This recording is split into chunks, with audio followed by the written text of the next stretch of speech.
On se marie pour le meilleur ainsi que pour le pire. Mais ce n'est pas tout ce qui est pire qu'on doit supporter. Et sans ignorer, il faut savoir que le bonheur, c'est un choix. D'être contente, le fait de se sentir à l'aise, c'est un choix. Il n'y a que toi qui choisis. Parce que ce sont des sentiments qui se créent en vous. Avant de continuer, soyez les bienvenus. Hey! What? It's a butterfly. Avant de continuer, soyez les bienvenus sur notre chaîne Bonjour d'Atlanta. S'il vous plaît, aimez, partagez et aussi abonnez-vous. Aujourd'hui, nous parlons d'une histoire qui se passe dans une famille en République démocratique du Congo. La maman se plaigne. Elle dit qu'elle est mariée, ça fait pratiquement plus de 20 ans. Mais elle n'a jamais eu la paix dans son foyer. Et elle ne s'est jamais sentie à l'aise dans son foyer. La maman dit qu'elle a un seul enfant qui est déjà à l'université. Elle n'est plus à mesure et elle n'est plus à mesure de concevoir compte tenu des manques du respect de son mari. Parce que son mari, c'est un homme très infidèle. La dame ajoute, un jour, la nuit, le monsieur m'a demandé de faire quelque chose que je ne pouvais pas normalement, que je ne pouvais pas accepter. Et je lui ai dit carrément, ce que tu me dis, c'est vraiment insensé, je ne peux pas faire ce genre d'histoire. Et le monsieur s'est fâché, il a commencé à frapper sur sa femme, et l'a frappé sérieusement. Et la femme a pris fuite. Elle est allée chez sa belle-mère, qui habitait également dans le même quartier. Arrivé là-bas quelques minutes, le monsieur l'a suivi. Et là, la belle-mère a dit quand même intervenir pour lui dire que regarde, c'est la nuit. Il faut arrêter de faire ce que tu es en train de faire. Tu es mon fils. Tu dois me respecter. Je t'ai éduqué, mais pas de cette façon. Je ne te connais pas sur cet angle. Et le monsieur qui dit que oui, maman, tu ne me connaissais pas et maintenant tu me connais. L'unique chose que je cherche pour le moment, il faut que madame me donne tout ce qu'elle a comme habit sur son corps parce que c'est moi qui ai acheté. Et la maman a essayé de discuter pour faire comprendre à son fils que mais c'est ta femme. Si tu as acheté, pourquoi elle doit te remettre? Et le monsieur a insisté. Le monsieur était prêt à casser même des histoires dans la maison de sa maman. Et la femme était obligée d'enlever les habits et même le caleçon pour remettre à son monsieur. Et son mari a pris sans honte, sans quoi. Et il a demandé carrément à la femme de partir dans sa famille. Parce qu'il ne voulait plus d'elle. Et la belle-mère a prêté ses habits à sa belle-fille. Et la belle-fille s'est rendue dans sa famille. Arrivée dans sa famille, elle a été bien accueillie par ses vieux parents. Et il est resté là-bas. Après quelque chose de 7 à 8 mois, il voit encore son mari, ou soit son ex, pour dire, parce qu'ils étaient déjà séparés, qui vient encore demander pardon en pleurant, en ajoutant qu'il s'était trompé. Chaque personne peut se tromper. Pour le moment, j'ai accepté Christ. Avant, je ne savais pas, je ne priais pas. Le monsieur a réellement plaidé, il a fait quelque chose. Je pense de 1 mois, va et vient, chaque fois venir demander pardon aux parents de sa femme, demander pardon à sa femme. Et après tout, la femme a cédé, la femme a accepté. Et la femme dit que Si j'avais accepté, c'est parce que depuis que j'étais mariée à cet homme, il n'avait jamais demandé pardon. Même si tu le trouves comme tu es dans le bras d'une femme, l'unique chose qu'il devrait faire, c'est crier sur toi, te frapper, c'est fini. Mais demander pardon, il n'a jamais demandé pardon. Alors la femme a compris que non, si réellement l'homme peut me demander pardon, cela signifie qu'il s'est converti. Cela signifie que cet homme a accepté Christ comme Seigneur dans sa vie. Alors, j'accepte de retourner dans mon mariage. Et la dame est retournée dans son mariage et arrivée là-bas, juste des semaines après, ils ont été invités dans une fête dans la ville et ils sont partis bien sûr répondre à cette invitation. Et la fête était vraiment bien là-bas. Et après avoir fêté, comme d'habitude, nous les mamans, nous aimons toujours prendre quelque chose, et surtout quand il y a les enfants, pour amener aux enfants. Et cette maman a pris les histoires là-bas, il l'a amené à la maison, arrivé à la maison, il a dit aux enfants que non, voilà, nous étions partis dans la fête, c'était vraiment génial, ça s'est bien passé, et je vous ai apporté quelque chose à manger. Alors il a pris la nourriture et l'a donnée à ses enfants. Et les enfants là, ce sont les neveux et les nièces du monsieur. Et quand il donnait aux enfants, le monsieur était là, le monsieur voyait. Les enfants ont mangé, ils ont terminé. Et directement, le monsieur se met debout. Le monsieur qui dit que, ah, moi je vais très faim, il faut que tu me donnes ce que tu avais amené dans la fête. Et la dame qui dit que non, ce que j'avais pris, ce n'était pas beaucoup. J'avais pris seulement un peu d'histoire pour les enfants et je leur ai donné. Et le monsieur qui dit non, moi j'ai très faim, je pensais que tu prenais ça pour moi. Et la dame qui dit à son mari, ce n'est pas grave. Si tu as faim, je vais préparer. Et le monsieur qui dit non, tu ne dois pas préparer, moi je cherchais seulement ce que tu avais pris dans la fête. Alors qu'il n'y en avait pas. Et d'emblée, le monsieur a commencé à insulter sa femme, à frapper la femme. Donc il l'a réellement torturé en face des petits-enfants. Et la femme, l'unique réaction, c'était se mettre à genoux, demander pardon à son mari et dire à son mari ce que nous sommes en train de faire, nous sommes en train d'abuser de ses enfants. S'il vous plaît, s'il y a des problèmes, arrête de faire ça. Nous pouvons traiter entre nous deux, mais pas en face des enfants. Et le monsieur ne voulait même pas accepter. C'est à ce point-là que la dame est venue maintenant nous contacter pour demander conseil. La femme pose la question de savoir si elle peut continuer à rester dans son mariage. Et s'il faut rester, qu'est-ce que je dois faire pour que cet homme puisse changer?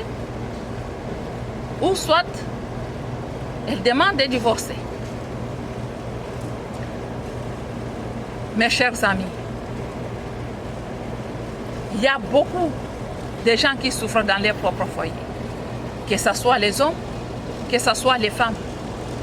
Mais en majorité, ce sont des femmes qui subissent. Ce sont des femmes qui sont frappées par leur mari. Ce sont des femmes qui sont souvent torturées à cause de l'infidélité de leurs hommes. C'est pour cette raison que je viens auprès de vous. Cette maman a besoin de suggestions. Cette maman a besoin de vous. Cette maman demande de l'aide. Parce que cette maman ne peut plus concevoir. Parce que son mari était tellement infidèle. Et à cause de son infidélité, son mari avait apporté la syphilis dans son foyer. Et ça a tout gâté. Et la femme ne peut pas concevoir. Donc, nous avons besoin de vous. N'hésitez pas de nous donner les suggestions.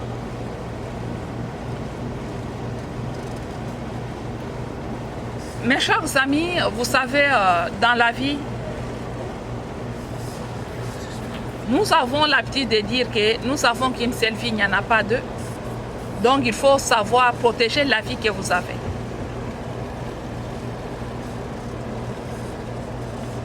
Le mariage, dans toutes les sociétés, il y a toujours eu des garde-fous.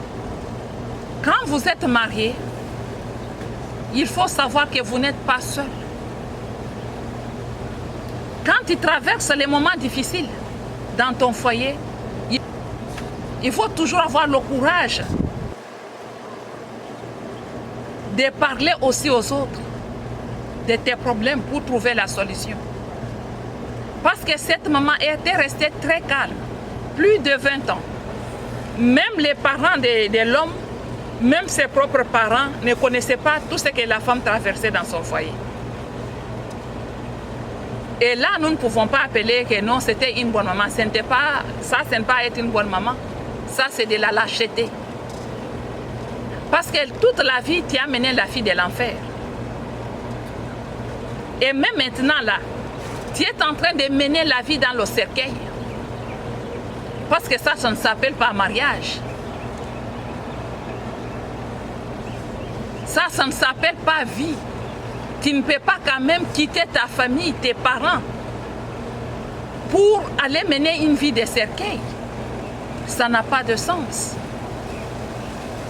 Je pense que chaque parent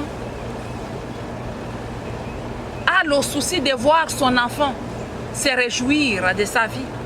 Chaque parent a le souci de voir son enfant content de sa vie, mais pas mener une vie pareille. Même le Créateur qui t'a créé, il n'est pas content de ça. Il faut s'exprimer. Il faut éviter les principes là que non, Dieu lui-même voit. Non, c'est lui-même Dieu là qui nous a dit de prier tous les jours. Prier sans cesse. Si le Seigneur utilisait les principes là qu'il voit tout, il n'allait pas nous dire de faire des prières sans cesse. S'il nous demande de prier sans cesse, cela signifie qu'il faut savoir s'exprimer. La prière, c'est quoi? La prière, c'est s'exprimer. La prière, c'est parler de ses problèmes. La prière, c'est ouvrir sa bouche quand il y a un problème et se confier à une personne. Tu ne peux pas rester figé sur toi-même, en train de souffrir dans ton foyer, parce qu'il y a les gens qui peuvent dire que non, les gens peuvent se moquer de moi. Que les gens se moquent de toi, on s'en fout. Toi, tu as besoin de la paix. Tu as besoin de la joie dans ton foyer. Et maintenant, tu n'es plus à mesure même de concevoir. Parce que tu voulais toujours garder secret. Garder secret pour quelqu'un qui ne t'aime pas. Garder secret pour une personne qui est en train de te tuer. Garder secret pour une personne qui t'a fait même ignorer qui tu es. Madame, je viens auprès de toi. Je ne connais pas réellement tout ce qui se passe. Parce que nous ne sommes pas entrés en contact avec ton mari. Mais l'unique chose que moi je vais te dire est que c'est toi-même qui es en train de souffrir. Et il faut savoir prendre des bonnes décisions pour toi-même. Il faut te sauver. Parce que si tu perds ta vie dans ce foyer, je suis sûre que l'enfer t'attend là-bas. Le Seigneur va te poser la question, tu seras jugé. Le Seigneur va te juger parce que tu t'es fait tuer bêtement. Ce n'est pas ça ce que le Seigneur a dit, que non, tu as épousé l'homme pour le meilleur et le pire. Non, ce n'est pas le pire pareil qu'on doit supporter. Et surtout sur le point que tu as dit que non, depuis que tu es marié, tu ne connais même pas combien ton mari gagne. Parce qu'il est l'unique personne qui travaille dans le foyer. Et ton mari t'insulte chaque fois. Il te compare avec d'autres femmes qui travaillent. Et tu dis que non, moi, je ne travaille pas, mais je fais le champ. Faire le champ, c'est un travail. Faire le champ, c'est un travail. Tu as dit que tout ce que tu as comme habit, tu achètes toi-même. Parce que quand cet homme-là t'achète un habit, c'est du chantage. Chaque fois que tu fais quelque chose, il te rappelle qu'il t'a acheté les habits. Mais c'est quel mariage ça? C'est quel mariage ça, madame? Et pourtant, nous connaissons les hommes qui supportent les filles ici dehors. Les filles qui ne l'ont même pas épousé. Et toi qui es marié, qui es dans ton mariage, l'homme qui ne te considère pas, et tu cherches encore ce que tu peux faire pour plaire à cet homme, tu ne seras jamais une bonne personne pour le diable qui est en face de toi. Quel que soit ce que tu peux faire, tu ne seras jamais une bonne personne pour cet homme. Une mauvaise personne ne peut pas voir le meilleur qui est en toi. Madame, là où vous êtes, dans des conditions où vous vous retrouvez, moi je te demande tout simplement de quitter cet homme. C'est vraiment simple et clair.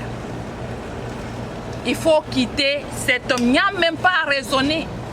Il faut quitter cet homme. Tu as mené la vie toi seul, selon tes explications. Tout ce que tu as, c'est toi-même qui achètes. Quand il t'achète quelque chose, il part même le manger, le monsieur te prive. Quand il achète même la viande, elle veut contrôler. Et pourquoi continuer à vivre avec un homme pareil? Madame, je te demande de partir sans même lui dire au revoir. C'est quelqu'un qui ne te mérite pas.